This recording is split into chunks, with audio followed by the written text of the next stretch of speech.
Archi.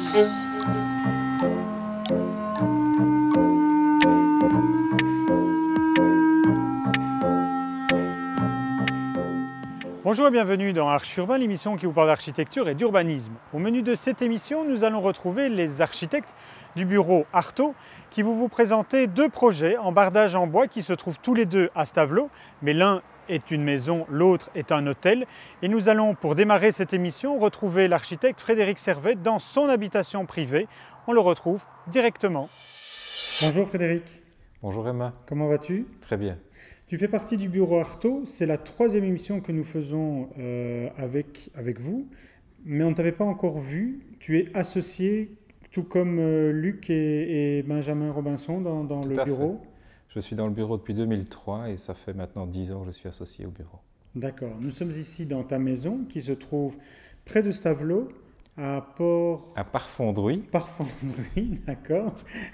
Avec un terrain que tu as découvert et tu t'es dit j'ai envie de faire ma vie ici. Voilà, un vrai coup de cœur avec mon épouse. Dès qu'on a vu le terrain, on s'est dit on achète ici et on construit, on habite ici pour le restant de nos jours. Les obligations urbanistiques, qu'est-ce qu'elles disaient par rapport au terrain?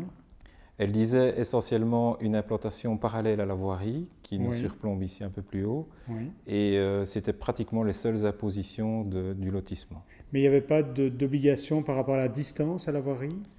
Il y avait un alignement à respecter, une distance d'une dizaine de mètres à respecter par rapport à l'axe de la voirie. D'accord. Alors du coup, voilà, on voit que la maison est parallèle à la rue. Maintenant, pour la façade arrière, vous avez plus joué par rapport au terrain parce que le terrain n'est pas tout à fait droit. Oui, le terrain forme vraiment un angle par rapport à la voirie et la façade arrière s'ouvre vers le sud et vers le jardin pour profiter au maximum des vues et de la luminosité du sud. Parce que justement, on est plein sud, alors en décalant un peu la façade, on est plein sud. Oui, en ouvrant vraiment le bâtiment sur le sud, on s'est complètement ouvert. Concernant toujours cette forme de la maison, effectivement, en plan, c'est assez simple. Maintenant, qu'est-ce qu'on fait sur ce toit? On met un toit plat, un toit en pente Un toit complètement plat, on n'était pas très très chaud. Un toit en pente à deux versants, comme normalement on aurait dû le faire suivant certaines impositions, c'était un peu compliqué aussi. Et donc on a simplement remis un seul versant de toiture parallèle à la pente du terrain naturel. Parfait. Alors on va continuer à développer un peu le bâtiment. On peut parler maintenant un peu de l'intérieur, si tu veux. C'est ce qu'on découvre ici. L'intérieur, c'est quoi? C'est 95 mètres carrés au sol? C'est plus ou moins 95 mètres carrés au sol, donc la maison est relativement petite et compacte.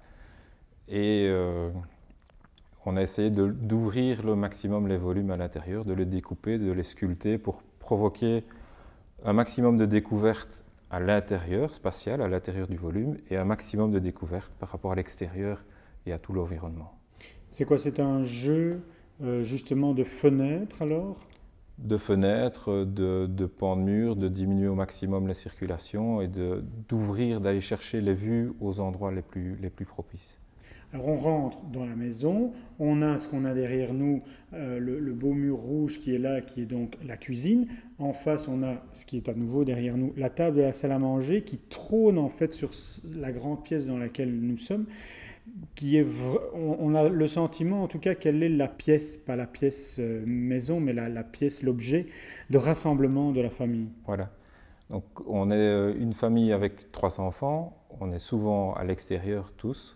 Travaille tous les 2 temps plein, et donc on voulait que les moments où on se retrouvait en famille tous les 5, ce soit vraiment des moments où on en profite un maximum et où on vive ensemble. Par contre, alors, si les pièces de vie sont au rez-de-chaussée, les pièces de nuit sont en haut, mais il y a quand même un espace enfant qui est leur espace de vie quand même. Voilà.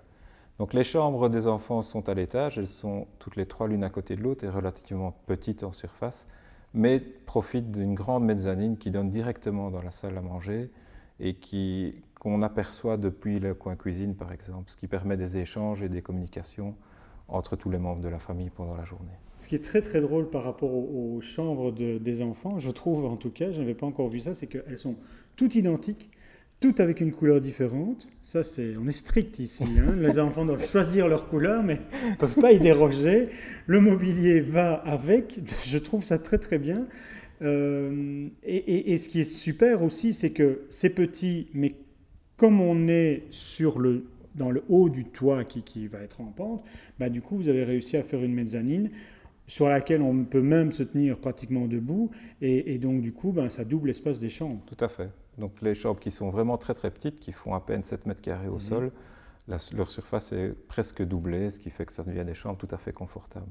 La maison est passive et la compacité, c'est vraiment un des éléments déterminants pour être passif.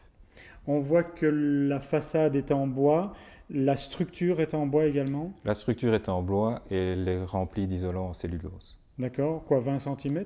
40 cm. 40 cm. Il n'y a pas de chauffage ici?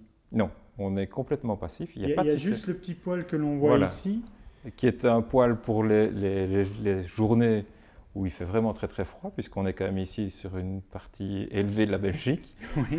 Donc pas de chauffage, pas d'électricité parce que tu as mis des panneaux sur le toit et donc du coup tu es tout juste pour ta consommation. Et l'eau alors? Et l'eau est chauffée avec des panneaux thermiques qui sont aussi placés sur le toit. Nous allons quitter Parfondruy pour aller voir le Val d'Amblève qui se trouve également dans l'entité de Stavelot. Tout à fait, sur la commune de Stavelot, à 3-4 km d'ici. Bon, allez, on y va. On est parti. Frédéric, on s'est déplacé à quelques kilomètres effectivement pour voir un hôtel qui s'appelle le Val d'Amblève. Un hôtel dont l'architecture, j'ai l'impression, a été quand même un peu dictée par le timing. Oui, tout à fait. On a eu un délai très très court pour faire ce dossier. Il faut savoir que du premier coup de crayon jusqu'à la première utilisation par les clients, il y a eu 9 mois de délai.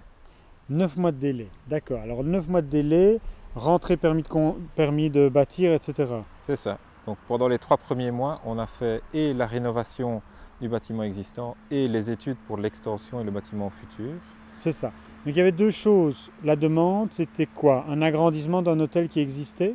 Oui, tout à fait. Avec également un spa? Avec un spa, un espace de bien-être, avec un sauna, un hammam et une zone de détente. Qu'est-ce qu'il fallait faire en fait? Il a fallu tout casser, tout rénover ou c'était quand même encore en bon état? On a gardé la salle de restaurant qui est restée telle quelle, qui n'a pas été rénovée. Et puis alors aux étages, au premier étage, on a reconstruit et réaménagé 5 chambres suites. Oui. Où là on a dû casser des cloisons, aménager des nouvelles salles de bain, etc. Refaire complètement tout le mobilier. Et puis à l'étage supérieur, dans la toiture, on a créé complètement une salle de séminaire, alors qu'avant c'était l'appartement du propriétaire. Le propriétaire qui s'en est allé? Qui habite entre-temps ailleurs, oui. D'accord. Alors 1 mois et demi de travaux, ça c'était une chose. Il a pu ouvrir alors à ce moment-là son hôtel et son restaurant sur le temps que vous avez rénové, pas rénové, mais construit alors l'annexe. Et je te propose que nous allions voir Luc Dutilleux, qui va nous parler de l'annexe. Sans problème, on est parti. Allons-y. Luc, bonjour. Bonjour Emma. On va terminer l'émission ensemble pour parler donc de l'extension du Val d'Amblève. Oui. Une extension que l'on découvre derrière nous, une extension toute en bois qui fait quand même pratiquement 2000 m². Oui, c'est ça. Grosso modo, c'est entre 1500 et 1850 m². Enfin, et on construit 2000 m² en 6 mois de temps? Eh bien, ça, c'est un sacré défi, effectivement. Et je pense que ce qu'on peut exprimer d'abord, c'est que pour pouvoir réussir un tel défi, il faut un maître de l'ouvrage extraordinaire. Et puis prévoir un système qui était préfabriqué en atelier. Oui. Donc c'est pour ça qu'on a pensé à l'ossature bois. Non seulement parce que c'est préfabricable et rapide, mais en plus parce qu'on voulait avoir une expression bois dans le bâtiment. Non seulement à l'extérieur, mais également à l'intérieur du bâtiment. Alors le défi ici, un des défis, c'était de faire une extension à une maison qui est de typologie, comme on vient de voir, normande du début du siècle, dans un parc et pour un hôtel qui est un romantique hôtel. Et romantique hôtel, ça veut dire tout ce que ça veut dire, c'est romantique, c'est une architecture assez classique, aménagement intérieur, etc. Et donc ici, on a relevé le défi de faire un bâtiment qui, tout en étant d'expression contemporaine, gardait un côté chaleureux et surtout une ambiance. Le maître de l'ouvrage voulait qu'on fasse une ambiance à l'intérieur de l'hôtel. Et maintenant, 5 ans après l'ouverture, les clients sont ravis, n'ont pas fui l'hôtel, ce qui était le dernier défi aussi qu'on devait remplir.